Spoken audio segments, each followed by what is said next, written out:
Alright students, welcome back to Medieval 1450. So today we will take a look at another aspect of public life, and that is the treatment of theater in the Middle Ages. Now, theater is not a medieval invention. Its origins go back to ancient Greece in the 6th century. Perhaps unsurprising if you've studied the region, Athens was the center of this. Like medieval towns, religious festivals, though in this case pagan ones, were a way to bring business to town, and for many reaffirmed citizens' identities as outlying farmers came into the city for celebration. Like all festivals, people looked for entertainment, and musical performances were common. We believe that it is out of this that theater evolved. At first, performances were of a single person or a single chorus, performing anything from reciting the Iliad to more musical performances. But over time, individual characters were split off from the chorus to play against them. By the 5th century, Athenian theater was a developed and competitive scene, with playwrights like Sophocles, Aeschylus, and Euripides presenting their performances in competitions held during festivals. The chorus slowly faded in prominence to a cast of characters, but they often remained to represent a contemporary audience to events depicted, such as the Old Man of Argos in the Agamemnon. Cities built massive theaters like the ones you see here to fit large audiences, designed so the sound carried effectively from the stage even to the furthest rows. Lest we fall into the trap of imagining the classical world as some stoic, plain marble environment, while the tragedies tended to be rather somber, the comedies could be quite bawdy. Not all the humor still works today, but Lysistrata is a riot in comparison to many things we read nowadays. A play where the Athenian and Spartan women end the Peloponnesian War by denying their men sex until peace is achieved. Rome, in its rush to adopt Greek cultural aspects, imported theater, although they made some changes to theater design and performance. We'll bring up some later Roman poets, especially comedy playwrights like Terence. As with many parts of the classical world, its transmission into the medieval world was uneven. Although we have some pieces from many of the major playwrights, they tend to be a handful of the biggest hits of each author, those which monks, especially in the Byzantine Empire, thought were worthy of preservation. In the West, the language barrier prevented much exposure to Greek plays, although Roman plays did survive and were read even by monks who often disapproved of their pagan themes and lewd sensibilities. But there was another developmental path for medieval theater. Liturgical theater was a new form of theater, one performed by the clergy and by altar boys. Remember back to our architecture day and how Christian churches were designed to provide a visual effect that emphasized the altar and the authority of God? Think of it somewhat like making a stage for performance. After all, Mass is a type of ritual, but also a performance of faith. The singing of music, acting out ritual, raising the host, as seen in many churches, so on and so forth. There's a big performative element in this, with a script that must be maintained, props, specific dress to wear, and so on. On special occasions, this performative element was all the more important and took on something of a life of its own. As these performances grew in size and scale, they had to be moved outside for space. Such performances had choirs and actors. They developed special effects such as equipment used to lift Christ to heaven or bring down angels, as well as opening and closing hell's mouth. The first script we have for one of these is from 925, giving instructions for an Easter celebration. It was sung in Latin, with an angel and 3 Marys seeking Christ at his tomb and singing a choir. In 965, the Anglo-Saxon bishop Aethelwold wrote a code of practice, giving performance directions. Like modern stage directions, they reflected the concern that such an important performance must be done, quote-unquote, right. The next development of medieval theater was into the area of religious plays. In the 13th century, the Pope forbade the clergy from acting in public theater. The thought was such that performances were getting to be a distraction from the church's core mission. However, this didn't do much to stop theater as a whole. Instead, it was taken up by guilds. These religious plays were performed outside in public by lay amateurs from the community. Now, when I say amateurs, I don't mean that they didn't know what they were doing per se, just that these plays were not something done for a living. All the plays were meant to teach about God, but they were also meant to be entertaining. They often had things we might consider quote-unquote inappropriate. Often enough, much of the play would be a silly farce, with the biblical story really only taking place in the final portion of the play. Such plays are generally grouped into 3 categories, and that is mystery, miracle, and morality plays. Let's consider each. Mystery plays were stories from the Bible, and no stories were more popular than those about Jesus' life. The plays were performed in cycles with multiple scenes, and stories developed simultaneously while the audience walked from scene to scene. Individual sets were called mansions for different settings. Rather than sets replacing each other, the audience moved. Now, in front of them, while called a mansion, these sets were often wagons outfitted as stages along with the space in front of them. They could then be decorated elsewhere and moved. It also meant that wagons could pass by, as seen in this image, and perform specially for the homes of the wealthy. The time frame for these plays could be extensive, some stretching from as far as creation to Judgment Day.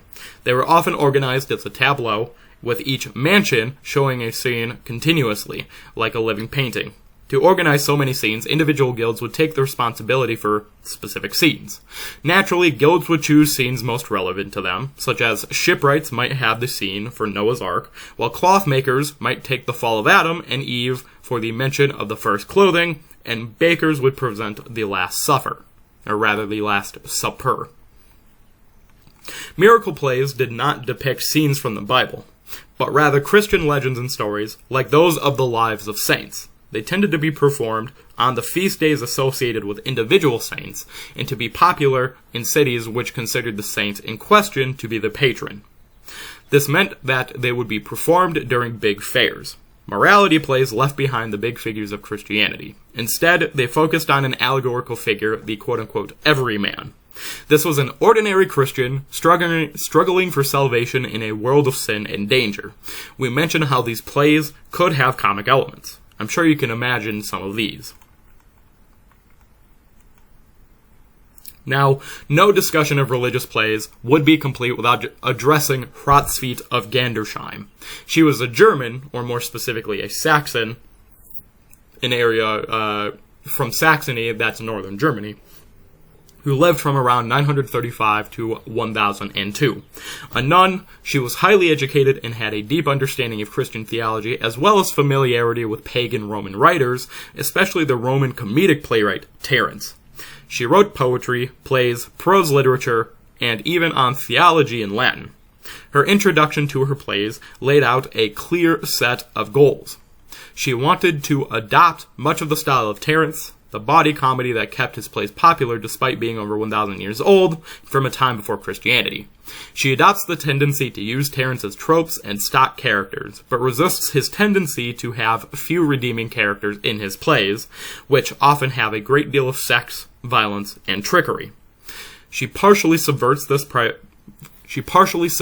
by providing more uplifting characters, while not entirely sacrificing the sex and trickery that made Terence so popular. A secondary goal was to provide respectable female figures in plays, rather than the conniving women, prostitutes, and other figures considered to be of low morals that filled most Roman and Greek plays. Of Hrotsveit's work, you have now read one, that is, Dulcidius. It is set during Diocletian's Great Persecution, one of the high points of Roman persecution of Christians. It pulls from many of the archetypes of Roman plays. That is, Dulcidius is the dirty old man, while his men take on the foolish servant archetype. As mentioned before, the virgins in the story aren't like the older comedies. Although we see that they are not strong enough to physically prevent their imprisonment, they have the spiritual strength to resist what is done to them. This is tied to the divine intervention that protects them from Dulcidius, or rather, diverts him from them. Dulcidius implies at first that he will sway them, preying on what he perceives to be the weakness of women. Hrotsveit shows us how thoroughly he is proven wrong. The other branch of plays were secular plays, those without a religious overtone. These were performed in public for the common people, but also were put on within private homes for the benefit of the wealthy. These generally came out in one of four forms. The first was a farce, a crass comedy popular both among elites and commoners. They tended to have a lot of sex, crass comedy popular among both elites elites, and commoners. And generally, violence and bad language were common as well. Not a lot was really off limit for farces, and we'll talk a little bit about that for Cooch E. Whippet. Rather, on the other side of the spectrum were romances, plays based around the principles of texts on chivalry and courtly love, a subject we have already covered. In addition to romances, there were pageantry performances. These included large processions and grand activities for feast days and for tournaments. The use of pageantry was also important for cities welcoming visiting dignitaries, trying to impress them. The final category we should mention is mummings. These were popular combat skits in which one character died and was brought back to life.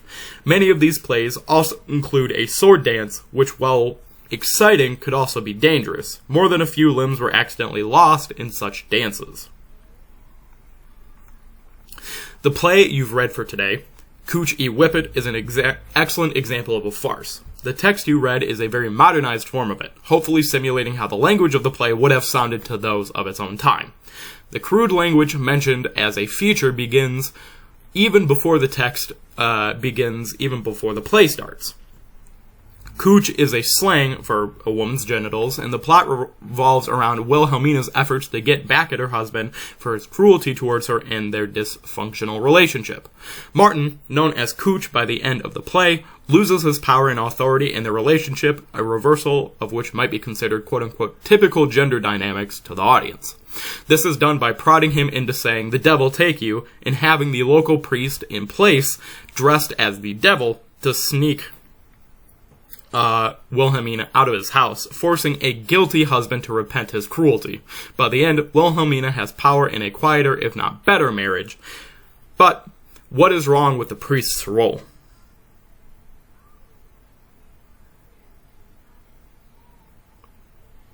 Hopefully it's not too hard to figure out. Here's the local priest having relations with a member of his parish and wearing a devil costume. Farces took aim at all levels of society, and the foibles of priests were no exception. We see a tendency to distrust ecclesiastical authority, especially in the form of priests who were often authorities from outside the community. In a world without our modern access to media, performances were a way to remind medieval people of the stories they held dear.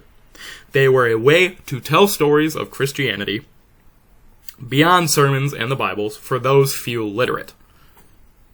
Most of the plays were anonymous, performed again and again for as much as centuries before being written down. These were not simply texts to be read and academically considered, but something to actually be experienced. Now, you'll find on e-learning a production of each of the two plays you've read. They'll be the subjects of some of our participation questions for the day, so you should watch at least one of them. Think about the experience of watching such a play as you see them, and how you would respond to such a performance.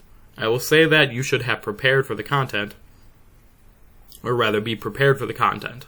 Both plays engage in a great deal of sexual objects, which you may find uncomfortable, especially in parts.